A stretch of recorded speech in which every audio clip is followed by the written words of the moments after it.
दोस्तों नमस्कार।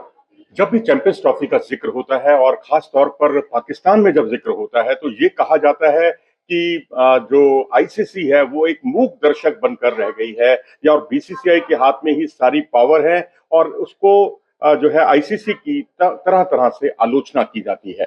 लेकिन नेशनल क्रिकेट लीग, जी हाँ, नेशनल क्रिकेट लीग जो अमेरिका में आयोजित की जाती है उसे प्रतिबंधित करने का फैसला आईसीसी ने ही लिया है। एक बोल्ड स्टेप उठाया है आईसीसी ने, उसे बैन कर दिया है और ये अक्टूबर में आयोजित की गई थी, पहला इसका पड़ाव था। और बड़ी बात यह है कि सचिन तेंदुलकर और सुनील गावस्कर इसके जो है इसके साथ जुड़े हुए थे बतौर ओनरशिप ग्रुप में, और साथ ही विवियन रिचर्ड्स जैसे नाम, धाकड़ नाम, वसीम अकरम, ये सब इसके ब्रांड एम्बेसडर थे। और उसके बावजूद इसे जो है रद्द करने का फैसला किया गया कि आगे से आयोजित नहीं की जाएगी, क्योंकि ये तमाम जो शर्तें थी उनको पूरा नहीं कर पाई। क्या क्या शर्तें थी जो इसके लिए अनिवार्य थी और जो एक तमाम किसी भी तरह की लीग के लिए बहुत जरूरी होती हैं, और वो उसमें सबसे बड़ी बात तो ये है कि नियमों का उल्लंघन ना हो। जी हाँ, नियम जो है उनको कड़ाई से उनका पालन किया जाए, क्योंकि नियम ये था कि 7 खिलाड़ी स्थानीय होने चाहिए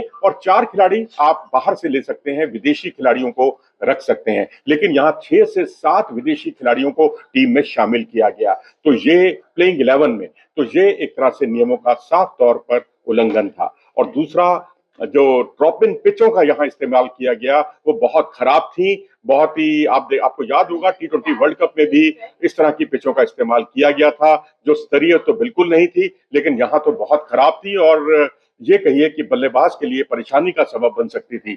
लेकिन यहाँ पर जो तेज गेंदबाज थे उनको मजबूरन इंजरी ना हो जाए, बल्लेबाजों को स्पिन बॉलिंग करनी पड़ी। वहाब रियाज अगर पेसर होते हुए स्पिन बॉलिंग करें, या फिर जो टाइमल मिल्स हैं वो भी स्पिन बॉलिंग करें, तो इसका मतलब है कि टूर्नामेंट का होने ना होने का कोई मतलब नहीं है, क्योंकि टूर्नामेंट आप अपने तरीके से आयोजित कर रहे हैं और खराब पिचों पर आयोजित कर रहे हैं। और तीसरी बड़ी बात यह है कि इमिग्रेशन के नियमों का जमकर उल्लंघन किया गया। जो स्पोर्ट्स वीजा जो दिए जाते हैं उसके लिए तकरीबन 2 लाख की धनराशि खर्च होती है। उसको बचाने के लिए तमाम तरह के खिलाड़ी जो है अलग अलग तरीके से अपने अलग अलग सोर्स से इस टूर्नामेंट में शिरकत कर रहे थे। तो इसको लेकर भी आईसीसी बहुत नाराज था, क्योंकि आईसीसी से अमेरिका के इमिग्रेशन अधिकारियों ने शिकायत दर्ज की थी और आईसीसी ने पाया कि उनकी शिकायत बिल्कुल वाजिब है और नियमों का उल्लंघन हुआ। ड्रॉप इन पिचों को लेकर, इमिग्रेशन वीजा को लेकर और खिलाड़ियों के नियमों को लेकर,